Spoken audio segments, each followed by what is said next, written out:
Welcome to Shore Perspectives, a community feature of WESR Radio, highlighting the spirit of the shore from those who call it home. My name's Reghan Hintz. I've been playing basketball since I was in 6th grade. I was always the scrawny little kid, and I told my mom I wanted to try out for basketball. And she was like, I don't know about it, Reghan. I don't think so. I never played, and I just don't know. And I was just like, well, I just want to give it a shot. And I made the 6th grade team, and just ever since then, I fell in love with basketball. That's, my sport that, I have fun in. So I love softball, but basketball, I don't practice it, all year round. It's just my sport I go to have fun. And my freshman year got cut short because of COVID. And I had told my mom my sophomore year, I was like, I'm going to make a goal that I'm going to hit 200 points. And I made 200. And then my junior year, I was like, I'm going to hit 300. And I scored 495.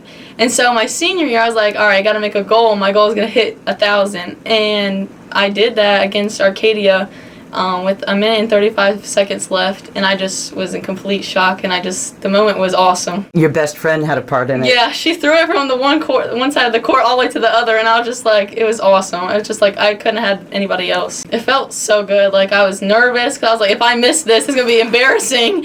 And then I just felt emotional, just everything. It was a good moment. And I'll never forget it. Now, I understand that another important person was in the audience watching. Yes. Who was that? Miss Kim Giddens. She is a really big role model to me. I have looked up to her ever since she became at the school. And they were like, oh, she has this state championship, she's this good, she's this, that. And I was just I would always go to her for if I had any questions or anything, and she'd help me.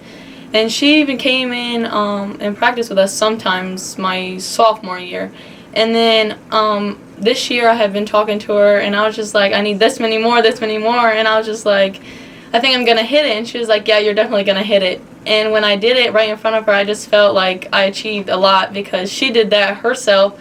And I just really look up to her because she's a really good person. I kind of zoned out at first because I was like, wow, I really did that. But then everybody was just standing up. Everybody had signs. They were all clapping. Everybody was screaming. And I don't think Arcadia realized that I had hit it because they were still trying to play. But they're like, stop the clock. And then they gave me my ball. And then I gave it to my mom. I just want to thank all my coaches who always believed in me, never gave up. My family for being there, my mom, my dad, my brother, even though he doesn't really like going to my games, but he's always there. My parents are always there, no matter what the situation is, what they have to miss. My best friend, she's been here since 6th grade, and every sport, it's just the me and her, the duo, and not very many people like us, but that's okay. So we just work together and try to do the best we can. After I graduate, I'm going to attend Concord University in Athens, West Virginia to study bio-pre-med. I want to be a chiropractor, and I'm going to continue playing softball as a pitcher. And I'm still thinking about, I might want to play basketball too, but I just don't know everything. I haven't decided yet. So, 6th grade, I made the team. Me and my best friend actually were the only 6th graders that made the team. So it was kind of wow, so I just stuck through it. And Mr. Bono, who also had a really big part of my life, because without him I would never be where I am because he made me fall in love with basketball. But after 8th grade and I made the JV team, I was just I gotta practice, put in the work, whatever. And my mom always tells me if you don't put in the work, you're not going to see the results. So I always take that advice for anything, school, sports, life. So I would just try to stay back after practice, sometimes shoot around. I always ask Mr. Williams, if we were doing nothing, I'd be like, can I just shoot? Can you come rebound? And he'd come, and I just put up the extra time and the shots when I had the chance to. It's always, good to think of the impossible is not, you can't do it, but if you tell yourself you can't do it, you're not going to do it. So you always want to set big goals for yourself, and that's what I do in my daily life. I always push harder than the day, yesterday, and I push to strive better than the day I was before.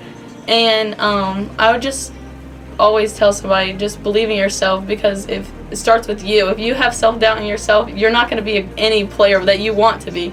So you just need to have the good mental health, the good, the positives, everything. For Shore Perspectives and WESR Radio, I'm Kelley Gaskell.